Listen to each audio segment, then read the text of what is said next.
আমি শুরুতেই খুব সংক্ষেপে রঞ্জনবাবুর আপনার কাছে আসবো।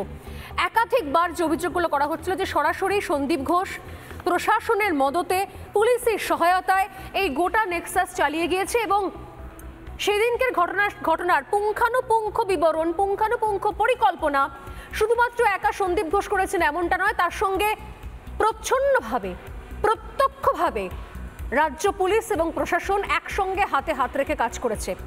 আজকে আমি ঠিক যে জায়গা থেকে শুরু করতে চাই, এই যে চিঠির কপি ইতিমধ্যে আমাদের হাতে এসে পৌঁছেছে, যেখানে ওই ডক্টরস রুমকে রিনোভেট করার জন্য ইমিডিয়েটলি অত্যন্ত দ্রুততার সঙ্গে পদক্ষেপ নেওয়ার জন্য বলা হয়েছে পিডব্লিউডি ডিপার্টমেন্টকে।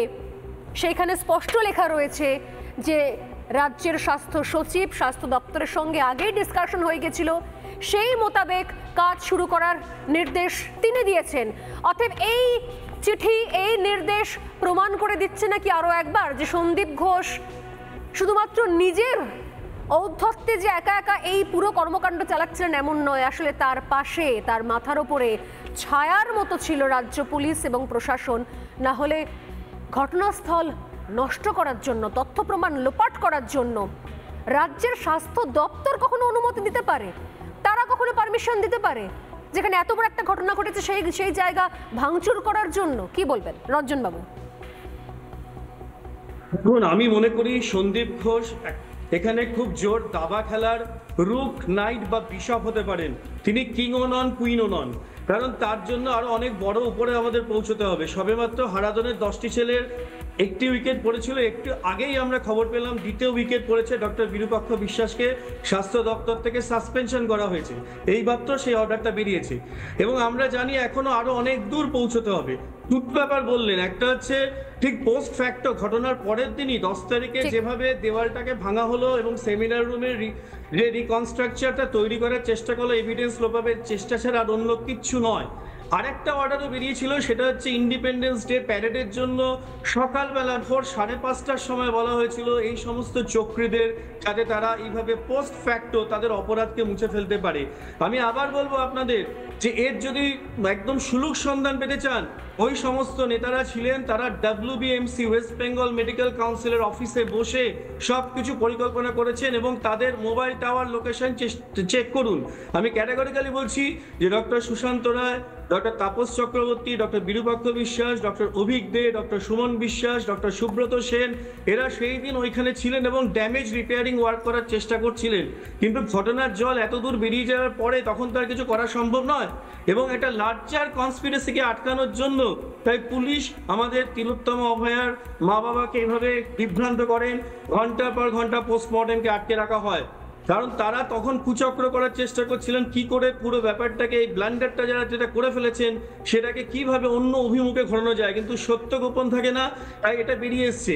আজকে যে দুজন, আজকে হারাধনের 2টি ছেলের উইকেট পড়েছে, এখন আমরা মনে করি মূল চক্রী যারা রয়েছেন তার মধ্যে vice president West Bengal Medical Council doctor Sushanta Roy, doctor Sudipta Roy যিনি বিধায়ক রয়েছেন তাদের, এবং একটা কল আসছে যে কলটা কিন্তু ইন্টারন্যাশনাল নাম্বার থেকে আসছে। এই ইন্টারন্যাশনাল নাম্বারে রোমিংয়ে যারা যোগাযোগ করছেন এবং হোয়াটসঅ্যাপে থ্রু দিয়ে সেই কলটা যদি সিবিআই চেক করে তাহলে এর থেকে আরো অনেক গুরু তথ্য বেরিয়ে আসবে।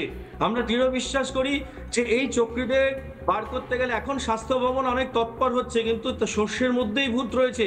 মাননীয় স্বাস্থ্য শিক্ষা অধিকর্তার যে সিলেকশন হয়েছে সেখান থেকেই তো গোড়ায় গলদ এবং সেখান থেকেই বিরূপাক্ষ অভিকের র্যাকেট কাজ করছে। একদম একদম, আপনি খবরটা দিয়ে দিলেন ঘটনা চক্রে। ডক্টর ভট্টাচার্য, এই মুহূর্তে আমাদের কাছে আসে ব্রেকিং নিউজ, আমি সবাইকে জানাতে বাধ্য হচ্ছে আরো একবার করে, যদিও খুব সংক্ষেপে শুরুতেই রঞ্জনবাবু খবরটা দেন।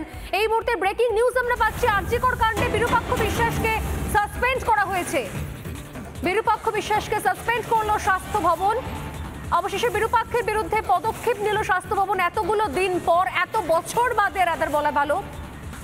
বিরূপাক্ষের বিরুদ্ধে সমস্ত মেডিকেল কলেজে তোলাবাজির অভিযোগ ছিল দীর্ঘদিন ধরে, এছাড়াও আরো একাধিক অভিযোগ। আমাদের প্রতিনিধি অনুপম পাত্র আমাদের সঙ্গে রয়েছেন, আমি অনুপমের কাছে সরাসরি যাবো। একবার অনুপম, ঠিক কি কি অভিযোগে শেষ পর্যন্ত বিরূপাক্ষের বিরুদ্ধে এরকম একটা পদক্ষেপ নিল স্বাস্থ্য ভবন? অভিযোগ তো অনেকদিন ধরে ছিল, কিন্তু লেটেস্ট এমন কি হাতে এলো যে জন্য রাতারাতি তড়িঘড়ি বিরূপাক্ষ বিশ্বাসকে সাসপেন্ড করতে হলো স্বাস্থ্য ভবনকে?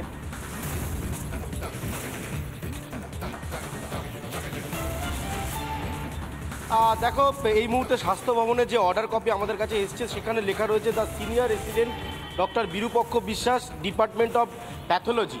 এই চিকিৎসককে সাসপেন্ড করা হলো এবং অনেকেই বলছেন যে চিকিৎসকদের একটা বড় অংশ বলছেন, যারা আন্দোলন করছিলেন তারা বলছিলেন কার্যত দায় ঘাট থেকে ঝেড়ে ফেলতে চাইছে স্বাস্থ্য ভবন। কারণ এই বিরূপক্ষের বিরুদ্ধে একাধিক অভিযোগ, শুধু অভিযোগ নয়, বেশ কিছু ক্ষেত্রে তথ্য প্রমাণ দিয়ে অভিযোগ। তারপরেও স্বাস্থ্য দপ্তর কার্যত মুখে কুলু পেটেছিল।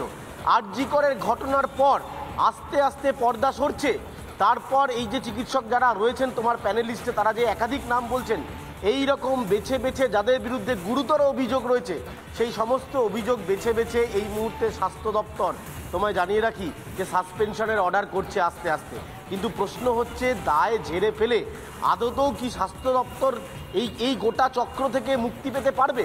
কারণ সিস্টেমের একটা বড় অংশে এই বিরূপক্ষ বিশ্বাসের মতন চিকিৎসকরা রয়েছেন, এতদিন ধরে রয়েছেন বলে আজকে ভুরি ভুরি অভিযোগ স্বাস্থ্যক্ষেত্রে। এবং শুধুমাত্র মেডিকেল কলেজগুলোর এই পড়াশোনার ক্ষেত্রে নয়, বিভিন্ন ক্ষেত্রে কাউকে পাশ করিয়ে দেওয়া, কাউকে ফেল করিয়ে দেওয়ার মতন বিস্ফোরক তথ্য কিন্তু বারবার মেডিকেল কলেজগুলোর তরফ থেকে এই স্বাস্থ্য ভবনের কাছে গিয়েছিল। কিন্তু তারপরেও কার্যত নির্বাক দর্শকের ভূমিকা স্বাস্থ্য ভবন পালন করছিল। অবশেষে টনক নড়েছে, অবশেষে এই সমস্ত চিকিৎসকদের সাসপেনশনের অর্ডার কপি বেরোচ্ছে। কিন্তু প্রশ্ন হচ্ছে, দায় ঝেড়ে ফেলা কি এত সহজে সম্ভব? 100 বার। যে বীজ পুঁতে দিয়ে গেছিল, দুর্নীতির যে বীজ এই মুহূর্তে বিরূপক্ষ বিশ্বাসরা পুঁতেছেন সমস্ত মেডিকেল কলেজগুলো, সেই দুর্নীতি থেকে কবে মুক্তি হবে স্বাস্থ্য দপ্তর? এটা বড় প্রশ্ন এই মুহূর্তে। একদমই তাই। আমার সঙ্গে থাকো, আমাদের অনেক ধন্যবাদ অনুপম। অনুপম আমাদের সঙ্গে ছিলেন। আমি সরাসরি আসছি আবার আমাদের এই আলোচনায়।